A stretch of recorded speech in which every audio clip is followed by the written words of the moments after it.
Hello, my name is Frank Christensen and I'm the coordinator of officials for IFAF in Europe. This is the last of 7 training tapes dealing with targeting.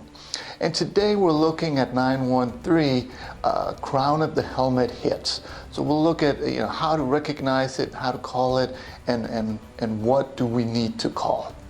But before we get to the game film, let's have a look to see what the rulebook and the MOFO have to say on this topic. In the rulebook, we go to 227.14 for definitions. A defenseless player is one who, because of his physical position and focus of concentration, is especially vulnerable to injury. When in question, a player is defenseless. Examples of defenseless players include, but are not limited to: A player in the act of or just after throwing a pass.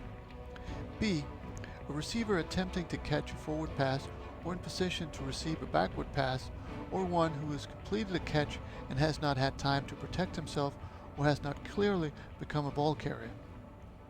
C, a kicker in the act of or just after kicking a ball or during the kick or the return.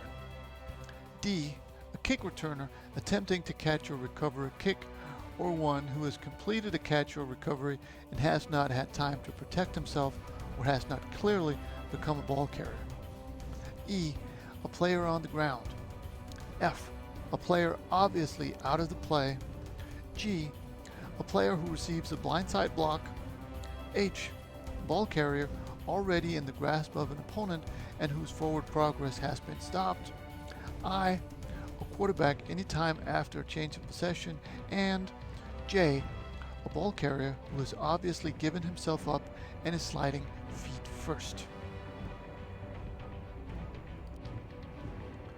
Rule 235 goes on to define targeting.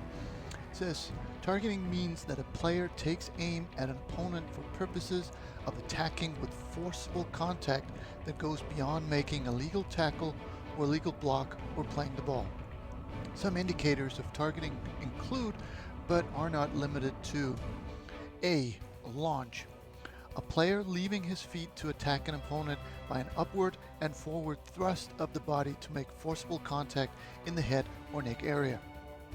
B, a crouch followed by an upward and forward thrust to attack with forcible contact at the head or neck area, even though one or both feet are still on the ground. C, leading with helmet, shoulder, forearm, fist, hand, or elbow to attack with forcible contact at the head or neck area.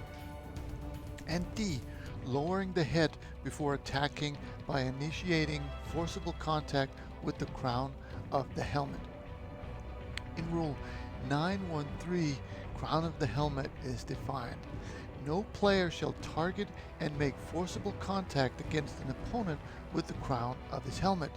The crown of the helmet is the portion of the helmet above the level of the top of the face mask. This foul requires that there be at least one indicator of targeting. When in question, it is a foul. And 914 says, no player shall target and make forcible contact to the head or neck area of a defenseless opponent with the helmet, forearm, hand, fist, elbow, or shoulder. This foul requires that there be at least one indicator of targeting. When in question, it is a foul. In the MOFO, we go to penalty administration in the points of emphasis. 131E says, if your flag is for targeting, you must have direct verbal communication with at least one other official prior to reporting the foul to the referee. And we finish off in penalty administration under calling fouls. 1911 number 8 says, if your flag is for targeting, you must have direct verbal communication with at least one other official prior to reporting the foul to the referee. Rarely does targeting occur when there are not multiple views of the action. Because the penalty involves mandatory disqualification, we require this communication to reduce the risk of an incorrect call. And that was the book. Now let's have a look at some game film.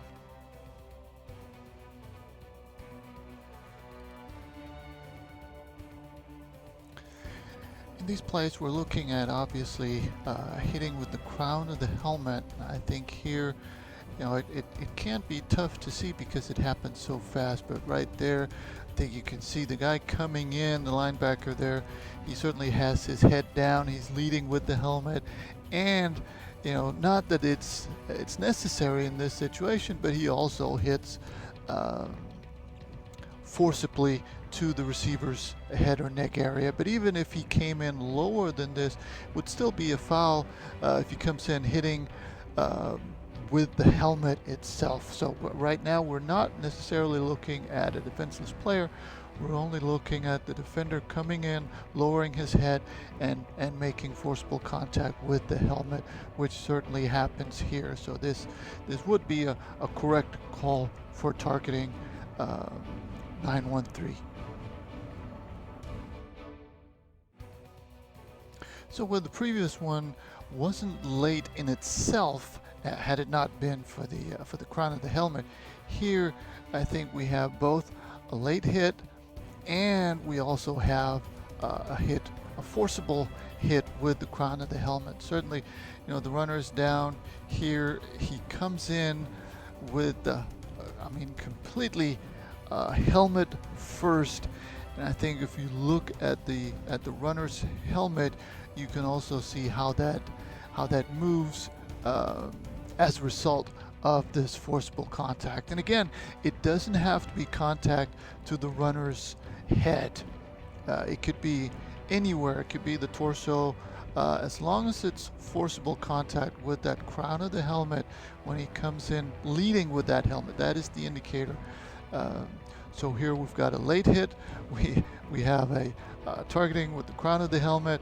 We also potentially have a targeting against a defenseless receiver, but certainly a correct call by this wing.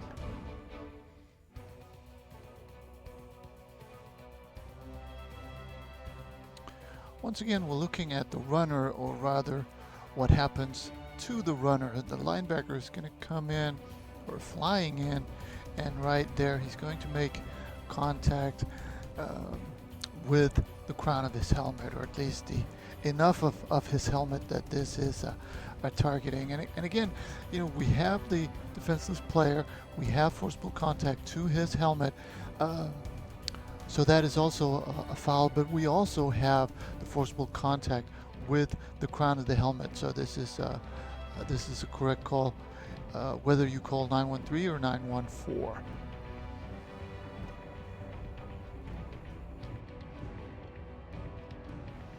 In this last one, we're again looking at the runner, and B29 is going to come in and certainly look very suspicious right there. He comes in head first, and right there, that certainly is not a form tackle in the making. So we've got an indicator, and we certainly have to have an opinion on this and be able to cover this and rule on it.